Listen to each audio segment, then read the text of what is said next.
अगर आपसे दुनिया की खुफिया एजेंसियों के बारे में पूछा जाए तो सबसे पहले आपके जहन में भारत की रो का नाम आएगा। उसके बाद अमेरिका की CIA, इजराइल की मोसाद और पाकिस्तान की इसी का नाम भी जरूर याद आएगा। आप में से कुछ लोग तो ये भी बता देंगे कि सोवियत यूनियन की KGB अब रूस की FSB बन चुकी है। लेकिन जैसे ही बात चीन की आती है, लोग अक्सर चुप हो जाते हैं। बहुत से लोगों को शायद ये भी नहीं पता कि चीन की खुफिया एजेंसी का नाम क्या है। आमतौर पर चीन की सीक्रेट एजेंसी के बारे में बहुत कम चर्चा होती है, और यही वजह है कि यह एजेंसी आज दुनिया की सबसे खतरनाक खुफिया एजेंसियों में से एक बन गई है। आज हम चीन की खुफिया एजेंसी के बारे में इसलिए बात कर रहे हैं क्योंकि भारत सरकार ने CCTV कैमरों को लेकर एक ऐसा आदेश जारी किया है जिसने चीन की खतरनाक चाल को बेनकाब कर दिया है। तो सबसे पहले जान लीजिए कि चीन की खुफिया एजेंसी का नाम है MSS, यानी मिनिस्ट्री ऑफ स्टेट सिक्योरिटी। हाल ही में जो जानकारियां सामने आई हैं, उनके मुताबिक यह एजेंसी अब सिर्फ पारंपरिक जासूसी तक सीमित नहीं है, बल्कि यह ग्लोबल एजेंडा सेट करने और दुनिया के देशों की सरकारों को प्रभावित करने तक का काम कर रही है। MSS यानी मिनिस्ट्री ऑफ स्टेट सिक्योरिटी सीधे चीनी कम्युनिस्ट पार्टी के अधीन काम करती है। इसका मकसद है विदेशों में हो रही घटनाओं की निगरानी करना और उन्हें प्रभावित करना। इसके लिए यह एक वैश्विक एजेंट नेटवर्क चलाती है। एक रिपोर्ट के अनुसार MSS के एजेंट अब सिर्फ खुफिया अधिकारी नहीं हैं, बल्कि इनमें टीचर्स, प्रोफेसर्स, बिजनेसमैन, सेलिब्रिटीज, पत्रकार, NGO, एक्टिविस्ट और बुद्धिजीवी भी शामिल हैं। ये लोग किसी भी देश में चुपचाप चीन का एजेंडा आगे बढ़ाते हैं। यहां तक कि MSS ने कई देशों की स्थानीय सरकारों में भी अपने लोगों को शामिल कर लिया है।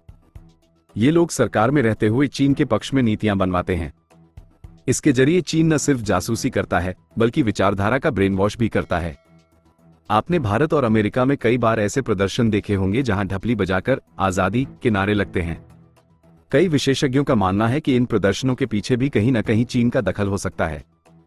अब बड़ा सवाल यह है कि चीन की खुफिया एजेंसी MSS का सबसे पहला और बड़ा टारगेट कौन है?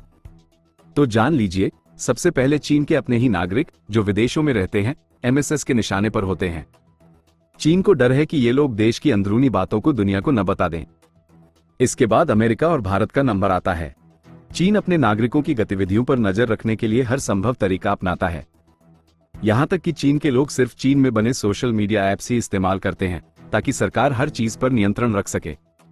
भारत के लिए चिंता की बात यह है कि चीन अब सिर्फ अपने एजेंट्स के जरिए ही नहीं, बल्कि चीनी कंपनियों के जरिए भी भारत की जासूसी कर रहा है।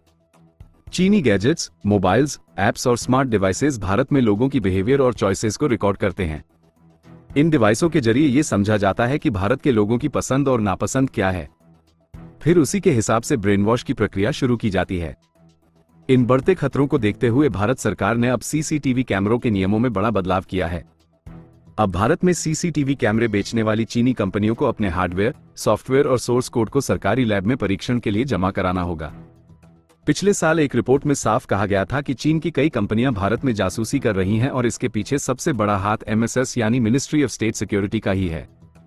चीन की यह चुपचाप चल रही जासूसी अब खुलकर सामने आ रही है, और भारत अब इस खतरनाक एजेंसी के खिलाफ कड़ा रुख अपना रहा है। अगर आपको ये जानकारी उपयोगी लगी हो तो वीडियो को लाइक करें, अपने दोस्तों के साथ शेयर करें और हमारे चैनल भारत हेडलाइन को सब्सक्राइब करना न भूलें। अगर आपको हमारे चैनल की वीडियो पसंद आई हो तो उसे लाइक, शेयर और सब्सक्राइब करना न भूलें।